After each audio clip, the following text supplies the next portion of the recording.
engines reigniting.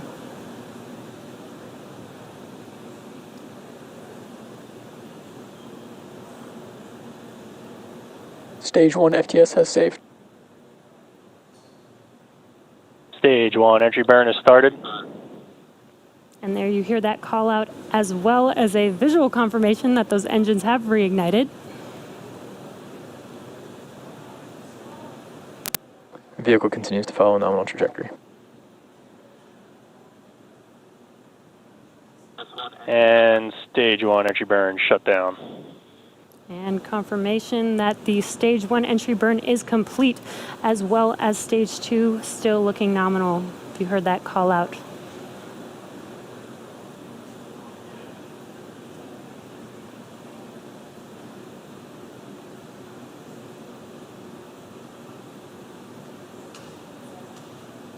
Coming up next is the landing burn around T plus 8.5 minutes, around 8 minutes and 24 seconds. Looks like we lost that live view of the first stage coming down, but that is expected. So hopefully we can get that live view back. Right now, Stage 1 is transonic. Right now, what you're seeing on your left screen is the drone ship just read the instructions. Followed very closely after the landing burn and landing of the first stage will be SECO 1, that is second engine cutoff, around T plus 8 minutes and 58 seconds.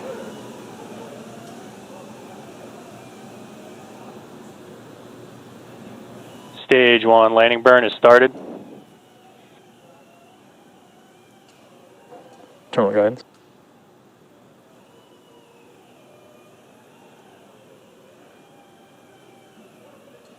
Landing legs have deployed. Stage 2 FTS has saved. And wow, as you saw coming And down, JRTI, that first stage Falcon 9. Landing operators moving to procedure 11.100 on recovery 1 and DCF 9. Amazing, that first stage booster has landed for the first time, for the 5th time for a Falcon 9 booster. That is amazing. We're waiting for second stage engine cutoff. What an amazing view of that first stage coming down, even though it was dark and night. But those engines lighting up the screen, watching first stage come down, was an amazing view. And we heard a call out of good orbit for second stage. Acquisition of signal, Newfoundland. And now that second stage is going to, now that second stage is in a good orbit, it's going to coast for a few minutes. And during this time, it will start to spin along its central axis, giving these Starlink satellites the momentum that they need to space themselves out over time after they deploy. So we will take a quick break and return back here at T plus 14 minutes.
Welcome back to the webcast for Starlink.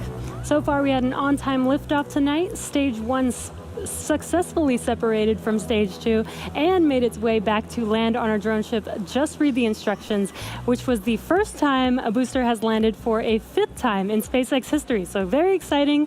Stage 2 is still nominal. And now we are coming up on deployment of the Starlink satellites shortly here in about 40 seconds or so. And we firmly believe in the importance of a natural night sky for all of us to enjoy, which is why we have been working with leading astronomers around the world to better understand the specifics of their observations and engineering changes we can make to reduce satellite brightness. One measure we're taking to accomplish this is by adding a deployable visor to the satellite to block sunlight from hitting the brightest parts of the spacecraft. Now let's listen into that call out for payload deploy.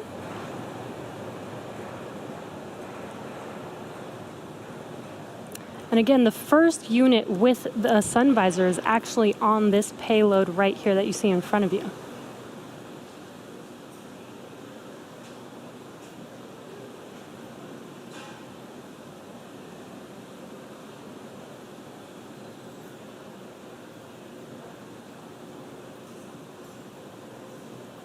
Payload deploy confirmed. And there is that confirmation. We got a live view as it was deploying from the vehicle. Those Starlink satellites are making their way, separating from second stage right in front of you right now. Shortly, they will deploy their solar array, and over the next few days and weeks, they will distance themselves from each other and use their onboard ion thrusters to make their way to their operational orbit. And also, just to note, tomorrow is June 4th. That was actually the anniversary of our first Falcon flight. 10-year anniversary of our first flight, so very exciting time. First Falcon 9 flight, so very, very exciting times. And that brings our webcast to a close. Follow our website and social media platforms for updates on our next missions and milestones. And as the work goes on to build a better, more exciting future, please stay safe, stay healthy, and we'll see you at the next launch.